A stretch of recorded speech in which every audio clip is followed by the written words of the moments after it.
fascinating account of how you used food as an instrument of empowerment with women in Iraq who had been enslaved by the ISIS, the Islamic State. Can you talk a little bit about that experience and how you got involved in it?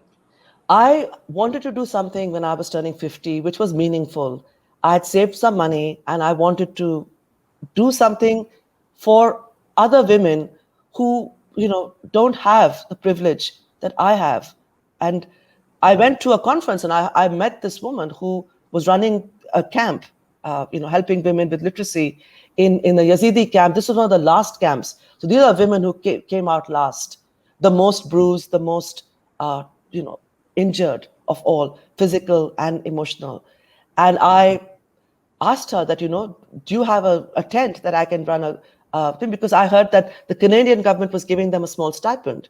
So I realized that this is something that can be economically viable. If they have a cafe, they'll spend the money in the camp and buy things from the cafe. And I went there. There's never been a camp in a refugee camp before because obviously financially it doesn't add up, who was going to buy it. But here there was money. Because they couldn't provide for the women, the camp is very, very basic. So we went in there and I recruited women from, the ones who actually really, really suffered. And the only person who wanted to be my chef stammered. And she was 19. And I said, you stammer, is it going to be difficult? Then I found out that she stammered only because she was the only virgin that was handed over to the commanders when she was 14. She couldn't speak for 2 years. Can you imagine what they did to her? Today, she's still the head chef of my cafe. And she sends me videos. She's speaking much more clearly now. She's very confident. It's a game changer. And I feel so happy of all the things I achieved in my life. This is my proudest moment, that I could open a cafe where women could gather and eat together. And that first night, the emotion of the women who walked in, holding on to their little bit of money to buy that dish that they could not make because all these camps have little small chulas, small stoves. We had made what is their version of kapsa, which is like biryani. Huge. We had cooked this outdoors. And the tears, it was like, I just have never seen this kind of emotion where women cried and no one spoke. And they ate this food. And one person said that I didn't think ever I would taste this grain again. And it is a very, very emotional. I still get emotional talking about it. It is so important. If you are in a position of power, I say this all the time, go out and heal. This is not about your bank balance. I just need to afford my kafan. That's all I need at the end of the day. I just need my kafan.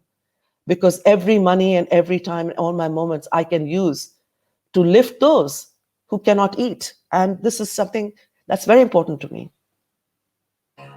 Tell me this, after this happened and you realized the power of food and the linkages between food and identity, how do you see yourself?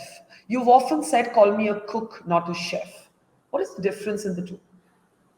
Well, the thing is that I think chefs are a professional, training thing. They either go through the whole system of, starting off from the bottom and get screamed at and shouted at till they learn how to do things, or they go to culinary school. Especially in India now, every chef who is anything in cooking Indian food, everyone's CV is identical. They went to culinary school and they trained under Taj and Oberoi. Literally every chef, whether they're in America or England or in India, top chefs, all of them identical CVs. I think that, this is why I don't want to call myself a chef, because if I really want to sound pompous, I can call myself a doctor. But because I have a PhD. I was just going to say that I don't think our audience knows that you did a PhD in constitutional law. What happened? Well, how did you go from there to here? I mean, I know the story of the supper clubs and all of that, but why did you choose to leave that as a professional option? Well, the thing is that I don't think I was good enough to teach. I felt insecure. I was very scared of students. I don't have that kind of, I live with someone who teaches. So I know it's a lot of hard work. And I felt intimidated by students. I was sure students knew more about everything than I did.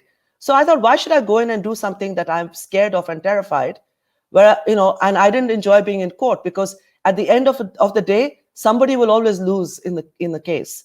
And I don't want to be part of that whole journey. So I love cooking. I thought this is what I'm going to do.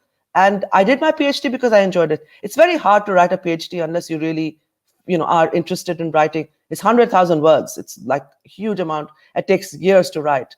But I wanted to cook. And I have to say credit to, I've said this many times. My mother-in-law is phenomenal. Bengali mother-in-laws are ferocious tigers. She was very supportive. Of course, my mother was. And, then you don't get the usual pushback that so many women get from the matriarchs in the family who stop them from following their dreams. Mother-in-laws are the worst people, I think. They stop their daughter-in-laws from doing things. Often, grandmothers and this whole, the matriarchy is what is supporting the patriarchy in our culture.